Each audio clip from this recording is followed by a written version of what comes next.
राधे राधे दोस्तों, स्वागत है आपका मेरे YouTube चैनल में। दोस्तों, आपने रामायण तो देखी ही होगी। रामायण में एक पात्र माता सुलोचना का उल्लेख भी आता है। आज की वीडियो में सुलोचना माता कौन थी, उसका जन्म कैसे हुआ और वह अपने पति मेघनाद के साथ कैसे सती हुई, यह सभी जानकारी वीडियो में बताएंगे। उससे पहले आप अगर मेरे चैनल पर नए हो तो चैनल को सब्सक्राइब जरूर कर ले। सुलोचना का जन्म। इसके बारे में मान्यता है कि एक दिन जब माता पार्वती भगवान शिव के हाथ में सर्प को बांध रही थी तो वह ज़्यादा जोर से बंध गया, जिससे उसकी आंख से आंसू की 2 बूंदें गिरी।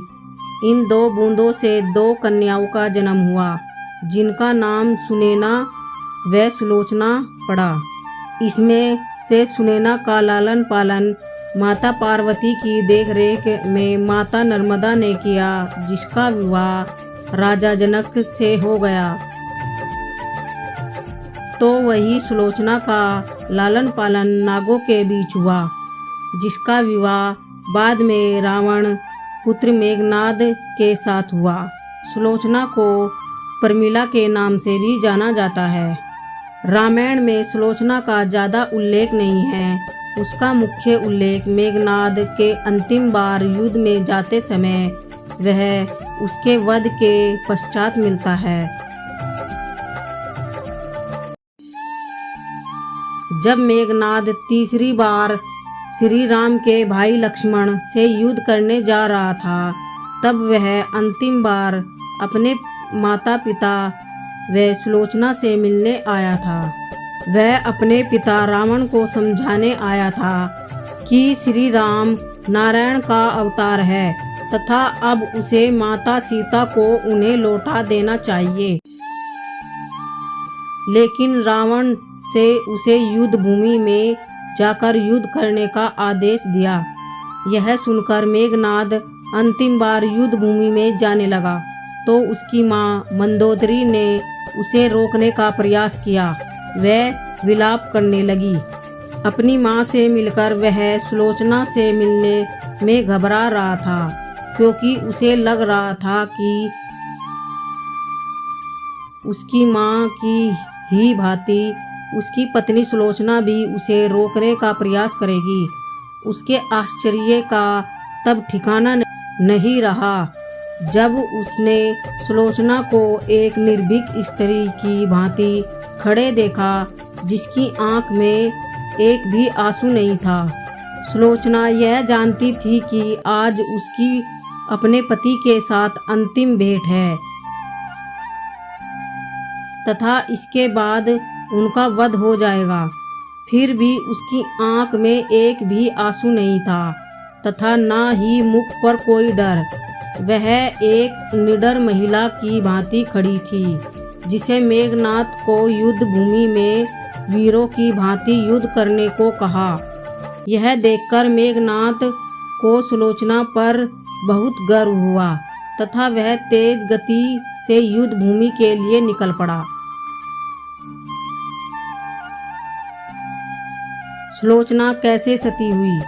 इसके बाद मेघनाद का लक्ष्मण के हाथों वध हो गया। वह उसका एक हाथ सुलोचना के पास आकर गिरा। उसे यह देखकर विश्वास नहीं हुआ तथा उसने युद्ध का सारा वृत्तांत उसे बताने को कहा।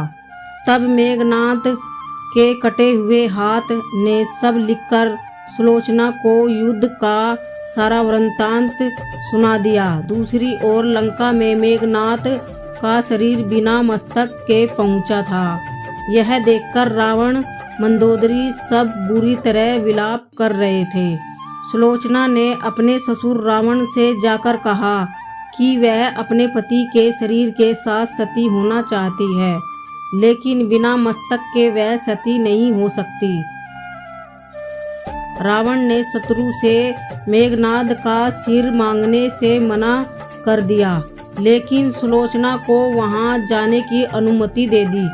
इसके बाद सुलोचना अकेली श्री राम के पास गई। वह उनसे अपने पति का मस्तक मांगा। यह देखकर वानर राज सुग्रीव को आश्चर्य हुआ कि सुलोचना को कैसे पता चला कि मेघनाद का मस्तक उनके पास है। यह सुनकर सुलोचना ने अपने पति के कटे हुए हाथ के द्वारा स्वयं को सारा वृत्तांत सुनाने की बात कही। यह सुनकर सुग्रीव को आश्चर्य हुआ तथा उसने सुलोचना से कहा कि यदि उसके अंदर इतनी ही शक्ति है तो वह मेघनाद के कटे हुए सिर को हंसाकर दिखाए। इसके बाद सुलोचना के कहने पर मेघनाद का कटा हुआ सिर सबके बीच जोर जोर से हंसने लगा। यह दृश्य देखकर वहां खड़े सभी लोग अचंभित थे, किंतु श्री राम सुलोचना की शक्ति को जानते थे। उन्होंने सुलोचना को अपने पति का मस्तक ले जाने की अनुमति दे दी तथा उसके अंतिम संस्कार के लिए एक दिन के युद्ध विराम की घोषणा की। इसके बाद समुद्र किनारे मेघनाद के अंतिम संस्कार की तैयारी की गई। वह सुलोचना अपने पति के मस्तक को गोद में रखकर सती हो गई।